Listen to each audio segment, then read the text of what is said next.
Bon, à la base, il devait pas y avoir de vidéo aujourd'hui sur la chaîne, mais je me suis dit qu'il fallait pas que je passe à côté d'un outil qui vient de faire son apparition sur le logiciel Adobe Lightroom. Je pense que tu vas kiffer, c'est assez impressionnant, c'est parti.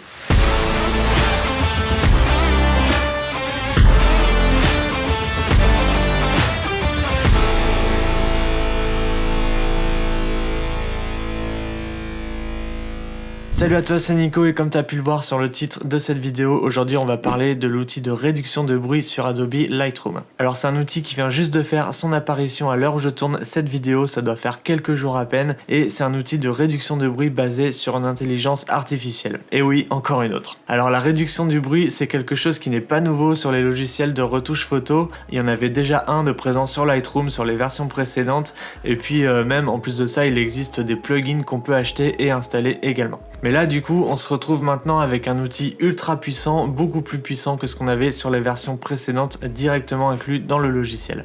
Alors avant d'aller voir comment cet outil fonctionne, un petit mot sur le bruit en photographie. Alors le bruit numérique, il faut voir ça comme un peu une dégradation de l'image pendant l'enregistrement de ta photo. Absolument tous les appareils photo numériques aujourd'hui sont sensibles au bruit et ça va dépendre forcément de leur capacité en situation de faible luminosité.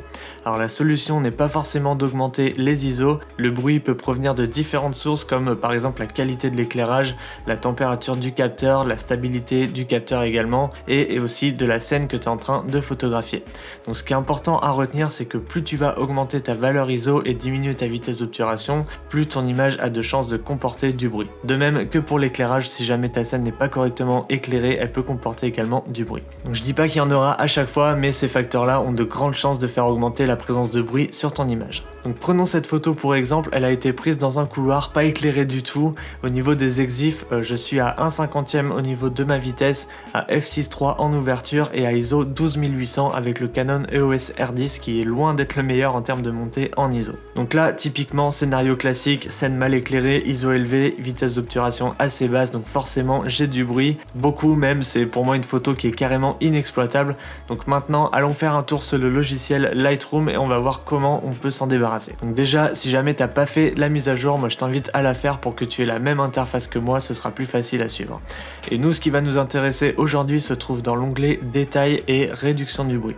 Donc soit on a la réduction automatique basée sur l'IA, soit on a un outil de réduction manuelle et si tu cliques sur cette petite flèche ici, tu verras qu'on pourra régler plusieurs options. Donc moi, ce qui va m'intéresser aujourd'hui dans cette vidéo, c'est l'outil de réduction du bruit basé sur l'IA. Donc on va cliquer dessus et là on se retrouve avec cette petite interface qui nous donne un aperçu de ce que pourrait rendre notre photo après l'application de la réduction du bruit. Donc en haut, on a ce message, la fonction améliorée utilise l'IA pour améliorer la qualité d'image. Le résultat est enregistré en tant que nouvelle DNG. Le DNG ou Digital Negative, c'est un peu comme un fichier RAW, c'est un format non compressé de ton image sur lequel tu pourras continuer à apporter des modifications lors de ta retouche. Ensuite, on a l'onglet réduire le bruit et dans le petit i ici, on peut voir Reduces noise while preserving detail. Ideal for photos taken in low light conditions or using high ISO setting. Donc ça veut dire réduire le bruit en préservant le détail, idéal pour les photos prises en basse lumière avec un réglage ISO élevé.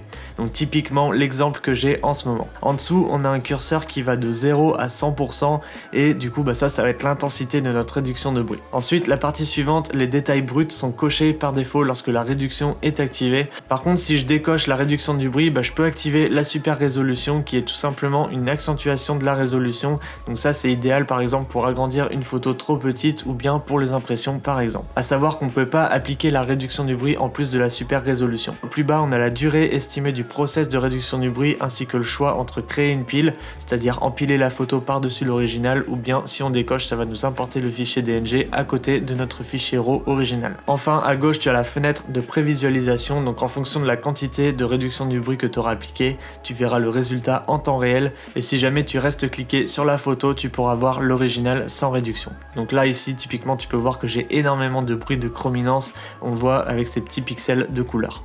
Et grâce à l'accentuation, du coup, on n'a plus rien du tout. Donc une fois que tu as déterminé la quantité de réduction du bruit que tu souhaites appliquer, tu vas cliquer tout simplement sur accentuer et attendre quelques secondes pour obtenir le résultat final. Donc tu vois que c'est quand même assez impressionnant, on part d'une photo qui à la base est destinée à aller directement dans la corbeille à une photo totalement utilisable. Bon, je suis d'accord avec toi, elle raconte rien de spécial cette photo, mais c'est juste pour te donner un exemple concret avec une valeur ISO que j'aurais jamais utilisée en temps normal. Voilà, donc je te montre quelques exemples supplémentaires. Là j'ai une photo prise de nuit avec pas mal de bruit également dû à ma valeur ISO très élevée. Là j'étais avec le Canon EOS R6 à ISO 4000 et en appliquant la nouvelle réduction de bruit Lightroom, on n'a plus rien du tout.